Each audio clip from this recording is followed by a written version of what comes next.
Okay, so today I'm going to be doing a LEGO Castle faction tier list. There are 25 different factions here, so let's get started. First up is going to be the Pink Crown Knights. These guys came in the original Yellow Castle and are partly the reason why we still have minifigures today. I really like the color scheme of these guys, but the figures themselves are just too plain, and the modern remake that came out as a CMF isn't that special. These guys are just going to go into D tier for me. Next up we have the Black Falcons, and I think it's fair to say that this is a fan favorite and probably going to go into the S tier for most people. They have an incredibly sharp color scheme and a really nice distinct sigil, and they also boast the best idea set of all time in my opinion, being the Medieval Blacksmith, and they also have some really amazing classic sets like the Black Falcon's Fortress. And then obviously they have amazing classic figures and the super nice modern figs that we got in the Blacksmith 3-in-1 Castle, and then a new recent CMF figure also is really nice. These guys are obviously going to S tier for me as well. Super clean figures. Next up are the Lion Knights, and I'm not going to lie, these guys aren't my favorite, especially figure-wise and color scheme-wise, but they have some of the best sets of all time. The 90th Anniversary Castle obviously is the best castle ever released. They also have some really amazing classic sets in the King's Castle and the Guarded Inn. Both of those sets are very highly regarded. Personally for me, these guys are just going to have to go into the C tier because I think there's a better Lion faction in my opinion, but I could understand people having these guys a lot higher. Okay, the Forestmen are tricky because I really like the lore behind them and they're really unique builds, but I'm really not crazy about their figures. I know they're going off the Robin Hood tale, and the figs are super iconic to LEGO, but I'm just personally not a big fan. I do really like their sets though. These guys are going to be joining the Lion Knights in the C tier. Alright, the Black Knights. These guys are definitely not going in C tier. These guys I absolutely adore. They have an amazing sigil on their shield, and they have a very classic LEGO color scheme that I think really stands the test of time. Where these guys really shine though is in their sets. The Black Monarch's Castle and the Black Knight's Castle are absolutely stunning sets. These two sets were LEGO's first attempt at making a black castle, and I think they absolutely nailed it. This faction also had a personal favorite set of mine, being the Sea Serpent boat set. The set had a really great selection of figures and a really nice cloth sail piece. The only thing this faction really lacks in my opinion is a modern remake of the figure because their original minifigures are pretty plain. I'm going to be putting these guys in the A tier. Now the Wolfpack are unique compared to factions that surrounded them because they were a bandit faction instead of the typical shining knights that Castle was known for, but unfortunately they only had 3 sets and none of them are especially noteworthy. They're all fairly small. They did however get some really nice figures, especially with that really nice hood piece that still looks great to this day. And I'm actually really disappointed with the modern CMF remake that we got. It feels like they took too much inspiration from the Forestmen and not enough from the Wolfpack. I really wish we got a figure of them in the modern style that had more of that brown and black color scheme. As much as I really like these figures and the shields that they come with, I'm gonna have to put them in the bottom of the C tier. The Dragon Masters is unfortunately where a lot of people got sick of Castle because of its introduction of fantasy elements, and I understand that, but this faction gave us the classic LEGO dragon mold and Magisto the Wizard. Okay, so first off, the Dragon Masters minifigs are absolutely incredible, especially compared to the ones that were coming out at the time. The mismatched legs and arms are just amazing, the color scheme is really clean, and the dragon accessories that go on their super detailed helmets are amazing. They also had a really nice cape piece and flag cloth pieces as well. In my opinion, their sets weren't as good as the Black Knights, but they still had some absolute classics, like the Fire-Breathing Fortress. With the upcoming Magisto gift with purchase, I really hope that we get an updated Dragon Master minifigure. This one's another easy A tier for me, but below the Black Knights I think. Okay, the Royal Knights. This is my least favorite faction in all of LEGO Castle. Now before anyone that grew up with these gets too mad at me, I have to say, the drawbridge set and their castle set are really nice and I get the appeal. I just hate their sigil design and their shields, and the figures to me are just frankly gross looking. I'm sorry Royal Knights fans, but this is going into the F tier.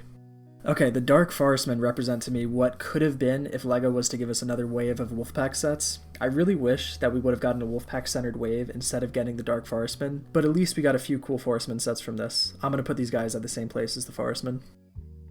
Okay, I get why people don't like the Fright Knights, but I mean, come on, this is a super fun theme. The figs are super different and, in my opinion, give off a more Eastern European feel compared to some of the other Castle factions. And yes, the faction does suffer from the big ugly pieces of the late 90s, but the Night Lord's Castle is a really nice set, and it's one of the tallest castle sets to ever come out. And I mean, come on, Basil the Batlord is a fantastic figure, and the Series 19 CMF is also really nice. The Fright Knights aren't everyone's cup of tea, but they're absolutely mine, so they're going to be going in the B tier. What are these guys even supposed to be called?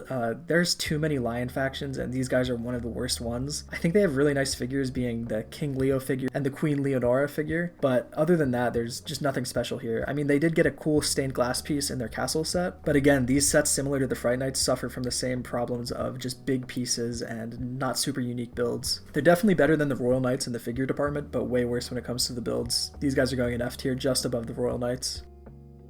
And the Bull Knights. These guys are another sad case of a missed opportunity, similar to the WOLFPACK. They didn't get many sets, but they did have a lot of potential. They got a really nice siege pack that was essentially a siege engine battle pack, but that was their only set of any substance. I really liked their shield and color scheme, and I feel like they were before their time. A modern version of these guys would absolutely be amazing. I'm gonna put these guys in the C tier. In my opinion, the Scorpion Knights or Vladix Knights or whatever you want to call them is one of the most underrated castle themes of all time. They had super detailed torsos compared to a lot of the other figures of the time, and they had a really nice shield with a super unique sigil, being the Scorpion. Where they really shined though was in their sets. Vladix Dark Fortress and Vladix Siege Engine are impeccable sets that really rocked that edgy early 2000s marketing aesthetic. This is an easy A tier for me, and I wish these guys were more liked in the community. Okay, here we have the Rogue Knights, or as they are more often referred to as the Naked Knights. I don't know what LEGO was thinking giving these guys yellow legs and arms. They could have just given them bright light orange like they did on their shields, and it would have looked amazing. Speaking of their shield, I really like it, but it sucks that it's attached to such an awful faction. Now this is another kind of unpopular opinion, I think. The Rogue Knights sets were really nice. The Rogue Knights battleship was really clean and had these awesome dragon wing pieces, and the Battle at the Pass set is definitely influenced by the Helm's Deep scene that came out a few years before this set. But again, this is still a super weak faction, so I'm going to put them in the F tier. Top of the F tier though. So the Vikings are interesting because they aren't your standard castle faction, and I see it as more of a semi-historical faction. I almost didn't include them for the same reasons I didn't include Ninja, but I think they're getting some more modern sets and are more revered by the community, so I had to include them. They don't really have an enemy faction, instead they're placed against the kind of mythological creatures and monsters of Norse mythology, which is kind of interesting. While the builds are pretty nice, they're a little perplexing because they rely heavily on bionicle parts. It leaves the sets looking kind of odd for a lack of a better term. Overall, I'm glad we're getting new Viking stuff, and I'm really excited for the Viking Village that's coming out this fall, but I'm just not crazy about these guys as a castle faction, so I'm going to be putting them in the C tier.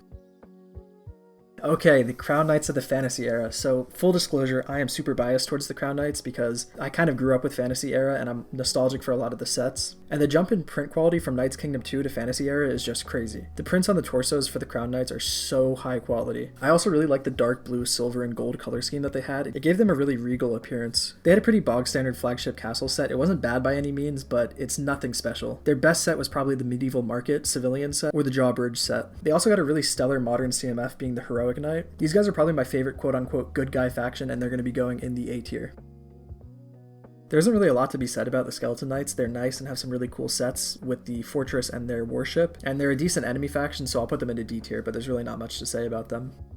The dwarves are weird because they're not really unique compared to the other Fantasy Era factions. They have the really nice classic dwarf mindset that's really highly regarded for a good reason, but the minifigures are pretty lacking because they reused the Crown Knight torsos and the color scheme for their shields, and that's kind of odd for me personally. Thankfully, their two CMFs that they got are a lot nicer and more unique, so I'm going to be putting these guys in C tier. They're just kind of middle of the pack for me. Okay, the Orcs. These guys are hands down probably my favorite antagonist faction. The Battle Wheel set and the Warship set and their Fortress set are all really great, and I think they're probably my favorite part from the Fantasy Era sub-theme altogether. You could tell the designers really had a lot of fun creating the really wacky designs, especially on the Battle Wheel, and the massive underbites are just amazing. And I'm really glad that the CMF figure brought that massive jaw piece in, because it really fits that figure. And that big fig design was just amazing, and you can get it in a really cheap set as well. And their shield was really unique too. Down from the shape to the sigil, it was just super memorable. These guys are easily A tier for me. Okay, now onto the Kingdoms era, and we have another Lion faction, but this is my personal favorite Lion faction because the red, white, and gold color scheme was, I think, just perfect for Lion Knights. These figures were immaculate. They had perfectly detailed torsos, and for the first time in Castle, to my knowledge, we got printed legs on our knights, and the breastplate piece that the heavy knights had was just perfect. They also had a great barding piece as well. Now, their flagship castle wasn't super unique. It was just, you know, your kind of solid Lego castle. The real showstopper for them was the famous Joust set, and that's just, I mean, the near perfect tournament set. We got tents, a podium for the court, a facade of a castle wall in the background, and a lot of great figures. The only thing that was missing, in my opinion, would have been a melee section, but that might have ruined the visual flow of the set, I'm not sure. Overall, great figures, great builds. This one's going into the A tier.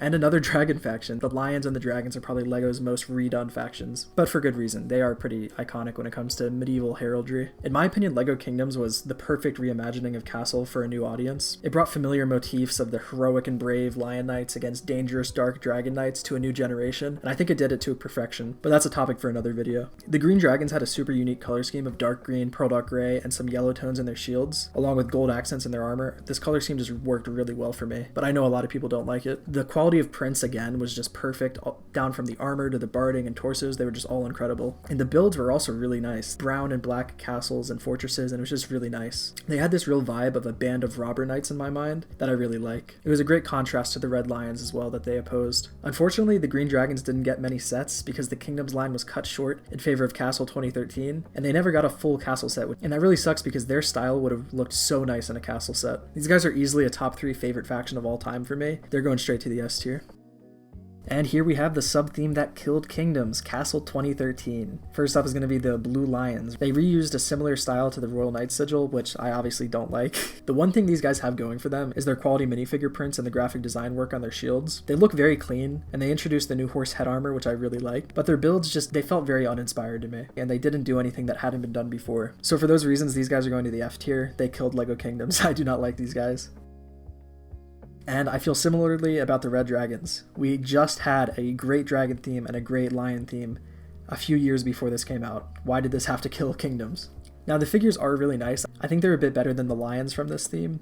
They feel very inspired by the Dragon Masters sub-theme. And again, these guys didn't get many sets similar to the Blue Lions that they were opposing. So they just feel kind of forgettable in my mind. I'm sorry if anybody grew up with these and really liked them. It's very valid to like these, but I'm just personally not a fan. These guys are better than the Blue Lions, so I'll put them in D tier. Okay, so now we're moving on to the 2 CMF factions. First, we have the Bear Knight that came in a 2016 CMF pack, and now I've included this because the castle community has kind of turned them into their own faction. But I would never use these guys as a bear faction personally, because I think their prints really work well for the Green Dragon Knights, so I would just use them for that. So for that, I'm going to put them in the D tier. And last but not least, we have my absolute favorite faction, the Black Ravens. I think this is obviously always going to go to the top of the S tier, and I know it's personal bias, but these guys are just great. They're way too expensive to collect, but the color scheme of the bright light orange, pearl dark gray, and dark red accents are just perfect for me. It's a shame that we'll probably never get these guys in a set again, but these guys are incredible. My absolute favorite faction. So that's going to do it for my Castle faction tier list. If you guys want to make one as well, there's going to be a link in the description. I can't believe how fast this channel has grown. Thank you so much for over 200 subscribers.